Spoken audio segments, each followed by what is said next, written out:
बिस्मिल्लाहिर्रहमानिर्रहीम। अस्सलाम वालेकुम। आज 15 अक्टूबर बरोज़ मंगल हम बात करेंगे पाकिस्तान तहरीक इंसाफ ने आईनी तरमीम से मुतल्लिक जो अहम स्टेप उठाया है, और शायद पाकिस्तान तहरीक इंसाफ को पहले ही इस सारे मामले से पीछे हट जाना चाहिए था, लेकिन अब जो पार्लिमानी कमेटी बनाई गई थी जिसने खसूसी इजलास बुला लिया, जो 17 को होना था अब कल 16 को बुला लिया है। पाकिस्तान तहरीक इंसाफ ने बाइकआउट का ऐलान किया है, उसकी तफसील मैं आपके साथ शेयर करूँगा। और मौलाना फजलुर रहमान से जो बिलावल की मुलाकात हुई है, मौलाना फजलुर रहमान के हवाले से ये खबरें सामने आ रही हैं कि मौलाना फजलुर रहमान डट गए हैं, और उसकी जो तफसील सामने आई है, और हुकूमत की जानिब से पार्लियामेंट के इजलास तलब कर लिए गए हैं, और पाकिस्तान तहरीक इंसाफ के रहनुमाओं को हाई कोर्ट से बड़ा रिलीफ मिला है, उसके ऊपर भी हम बात करेंगे। सबसे पहले मैं आपको बताना चाहूँगा कि पाकिस्तान तहरीक इंसाफ के 5 अक्टूबर को लाहौर में एहतजाजी मुजाहरे में और जो जलाओ घराव के मुकदमात थे, 30 कारकुनान की ज़मानत मंजूर कर ली है। दहशतगर्दी अदालत के ड्यूटी जज अरशद जावेद ने फ़ैसला सुनाया,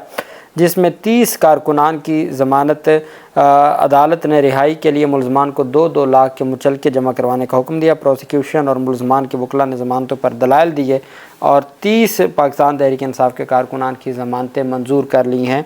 दहशतगर्दी अदालत ने, और अदालत ने उनको रिहा करने का हुक्म दिया है। दूसरी तरफ जो अहम पेशरफ सामने आई है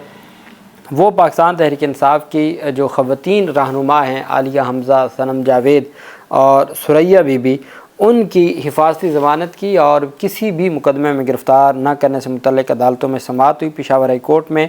डिप्टी स्पीकर सूबाई असम्बली सुरैया बीबी, PTI रहनुमा सनम जावेद, आलिया हमज़ा और राजा बशारत की हिफाजती ज़मानत की दरख्वास्तों पर समाअत हुई। जस्टिस शकील अहमद और जस्टिस फ़हीम वली पर मुश्तमिल 2 रुकनी बेंच ने समाअत की। अदालत ने हिफाजती ज़मानत मंजूर करते हुए दरख्वास्त गुजारों की गिरफ़्तारी से किसी भी मुकदमे में गिरफ़्तारी से रोक दिया।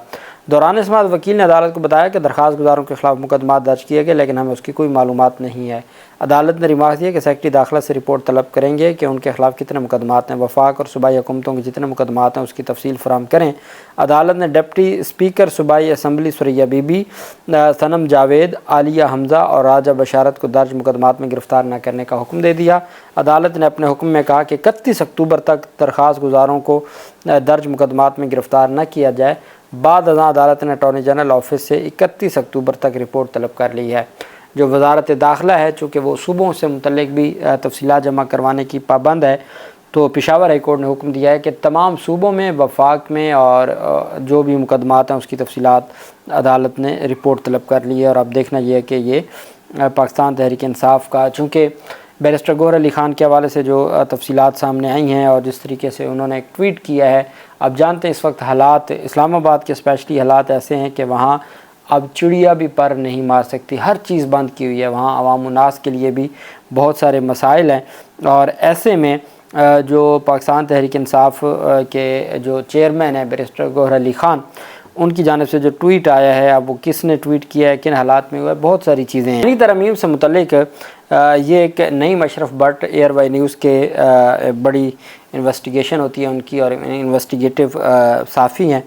उन्होंने कहा है कि हुकूमत और मौलाना फजलुर रहमान के साथ जो बातचीत हो रही है, कुछ लोग कुछ दो की पॉलिसी पर अमल दरामद होने जा रहा है। आईनी तरमीम पर JUI और हुकूमत में कुछ लोग कुछ दो के फार्मूले पर बातचीत जारी है। ताहम पाकिस्तान तहरीक इंसाफ चीफ जस्टिस की तकर्री या से मुतल्लिक किसी भी किस्म की तरमीम की मुखालिफ है। हुकूमती ज़राए ने बताया कि खसूसी बेंच को मान लिया जाए तो चीफ जस्टिस की तकर्री में तरमीम पर गौर होगा। अगर आईनी अदालत से पीछे हटें और आईनी बेंच को मान लें तो फिर वो चाहते हैं कि चीफ जस्टिस की तकर्री में 3 नाम हों, और उसमें से हम तीसरे याह्या अफरीदी साहब को पिक कर लेंगे। हुकूमती ज़राए ने कहा कि खसूसी बेंच को मान लिया जाए तो चीफ जस्टिस की तकर्री में तरमीम पर गौर होगा, और हुकूमती रजामंदी के बाद JUI और PTI से चीफ जस्टिस की तकर्री पर बात होगी। चीफ जस्टिस की तकर्री में 3 या 5 के पैनल पर JUI से बात होगी, और ये भी तय किया जाएगा कि पैनल में से तकर्री कौन करे, जिस पर मुख्तलिफ तजावीज़ हैं। PTI चीफ जस्टिस की तकर्री पर किसी किस्म की तरमीम की मुखालफत कर रही है। पाकिस्तान तहरीक इंसाफ के रहनुमाओं का कहना है कि जो आइन में चीफ जस्टिस और दीगर की तकर्रियों का तरीक़ाकार है उसी को मानते हैं, हम किसी भी तकर्री को छेड़ने पर मुज़ाहमत करेंगे। हुकूमत ने 17 अक्टूबर को कौमी असम्बली का इजलास तलब कर लिया है, जिसमें 26वीं आईनी तरमीम का मुसवदा मंजूरी के लिए पेश किया जाएगा। पहले मुसवदे की मंजूरी होगी और फिर तरमीम की मंजूरी होगी। हुकूमत ने इस हवाले से अपने तमाम अरकान कौमी असम्बली और सेनेटर्स को कल तक इस्लामाबाद पहुँचने की भी हदायत कर दी है, 26ویں مجوزہ آئینی ترمیم میں عدالتی اصلاحات کے حوالے سے سب سے اہم دو ایشوز وفاقی یعنی عدالت کا قیام اور سپریم کورٹ میں چیف جسٹس کے تقرر کے حوالے سے جو طریقہ کار تبدیل کیا جا رہا ہے، تاہم اس معاملے پر تمام بڑی جماعتوں میں اتفاق رائے ہو جائے گا، لیکن ابھی تک مولانا فضل الرحمان کے حوالے سے یہی خبر سامنے آ رہی ہے کہ وہ اس معاملے میں کسی صورت بھی چیف جسٹس کی تقرری پر وہ ان معاملات کو نہیں آگے بڑھانا چاہتے اور وہ اس سارے معاملے کے اوپر سٹینڈ لے چکے ہیں۔ دوسری طرف جو اہم پیش رفت سامنے آئی ہے وہ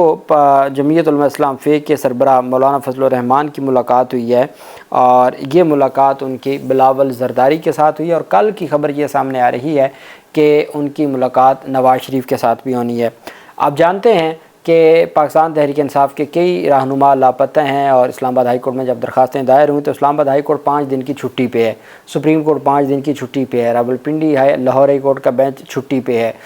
لیکن حکومت چھٹی پہ نہیں ہے۔ حکومت کو کوئی ایس سی او سے لینا دینا نہیں ہے، وہ ان کی پوری جو توجہ ہے وہ آئینی ترمیم پر ہے، وہ آئینی ترمیم کے حوالے سے کام کر رہے ہیں، نہ وہ ایس سی او پہ بات کرتے ہیں نہ کوئی باقی۔ وہ ان کے عشائیے ظہرانے قوالی نائٹ بھی تھی آج چائنی وزیر اعظم کے اعزاز میں، اور وہ ان کی چل رہی ہیں میرے اور آپ کے ٹیکس کے پیسوں سے،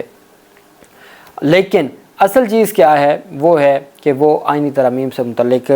تیزی کے ساتھ چیزوں کو اب انہوں نے 17 اکتوبر کو شام 4 بجے قومی اسمبلی کا اجلاس بلا لیا ہے۔ پہلے تھا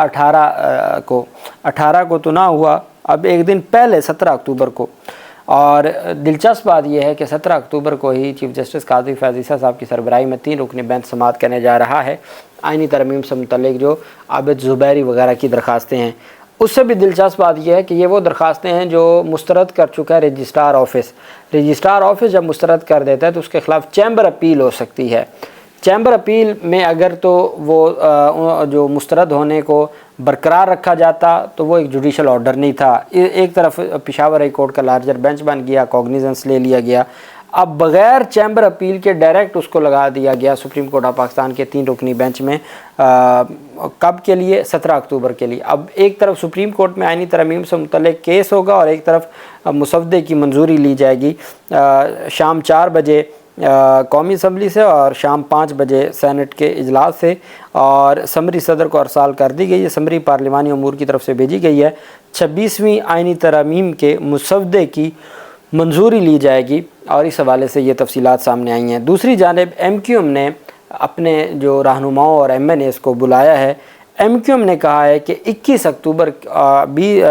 18 سے 21 اکتوبر کے درمیان ووٹنگ کا امکان ہے، اس وجہ سے 26ویں یعنی ترمیم پر تمام ارکان پارلیمان کو اسلام آباد پہنچنے کی ہدایت کر دی ہے۔ نون لیگ نے بلدیاتی اداروں کو بااختیار بنانے کے ایم کیو ایم کے مطالبے کی حمایت کی اور ساتھ ہی کوٹا سسٹم کے خاتمے کی بھی حامی بھری ہے، لیکن طے یہ پایا ہے، اور ہمیشہ کی طرح ایم کیو ایم چونکہ کمپرومائز کرتی ہے، طے یہ پایا ہے کہ پہلے تو ہم چیف جسٹس اور سپریم کورٹ سے متعلق آئینی ترمیم کر لیں، اس کے بعد ہم دیکھیں گے۔ اور کیا میں آپ کو کل کسی ویلاگ میں بتاؤں گا کہ تاریخ میں جتنے بھی چیف جسٹس آئے ہیں کتنے دن پہلے ان کا نوٹیفیکیشن جاری ہوا ہے، اور یہ پہلی دفعہ ایسا ہو رہا ہے کہ 10 دن رہ گئے ہیں نوٹیفیکیشن نہیں جاری ہوا۔ اب جو نیا چیف جسٹس آتا ہے وہی ہمیشہ ڈنر دیتا ہے، اور اس کا ڈنر ہوتا ہے جانے والے چیف جسٹس کے اعزاز میں۔ اب جب نئے چیف جسٹس کا کوئی نوٹیفیکیشن ہی نہیں ہونا تو اب کس نے ڈنر کی تیاری کرنی ہے وہ بھی کوئی پتہ نہیں ہے۔ خیر، اب یہ اس طرح کی جو پیش رفت ہیں، ایسے میں پاکستان تحریک انصاف نے جو خصوصی پارلیمانی کمیٹی ہے اس حوالے سے، اس کا اجلاس جو 17 اکتوبر تک اڈجرن کیا گیا تھا، اب اس کو ہنگامی بنیادوں پر ایک دن پہلے 16 اکتوبر کو کرنے جا رہی ہے حکومت نے چھٹیاں کی ایس سی او کے لیے، لیکن وہ ایس سی او کے حوالے سے ان کی کوئی ورکنگ نہیں ہے، ان کا صرف توجہ ایک ہی بات پر ہے کہ وہ آئینی ترمیم کو ہر صورت منظور کروانا چاہتے ہیں۔ آئینی ترمیم کے حوالے سے خصوصی پارلیمانی کمیٹی جس میں کل عمر ایوب اور قمر زمان راجہ پرویز اشرف کے درمیان اور پاکستان پیپلز پارٹی کے رہنماؤں کی آپس میں پی ٹی آئی کے ساتھ تلخ کلامی ہوئی تھی، آج انہوں نے لائرز کنونشن تھا کراچی میں، وہاں پیپلز لائرز فورم نے جا کے ہنگامہ کیا۔ تو اب بیرسٹر گوہر علی خان اور پاکستان تحریک انصاف نے پارلیمانی کمیٹی کے کل کے ہنگامی اجلاس میں شرکت نہ کرنے کا فیصلہ کیا ہے۔ پی ٹی آئی نے خصوصی کمیٹی کے اجلاس کا بائیکاٹ نہیں کیا، لیکن وہ کل کے اجلاس میں شرکت نہیں کرے گی۔ آئینی ترمیم پر خصوصی پارلیمانی کمیٹی کا ہنگامی اجلاس کل طلب کیا گیا، اور کل कमेटी में मुसवदा मंजूर हो जाएगा और फिर ये जाएगा परसों पार्लियामेंट में।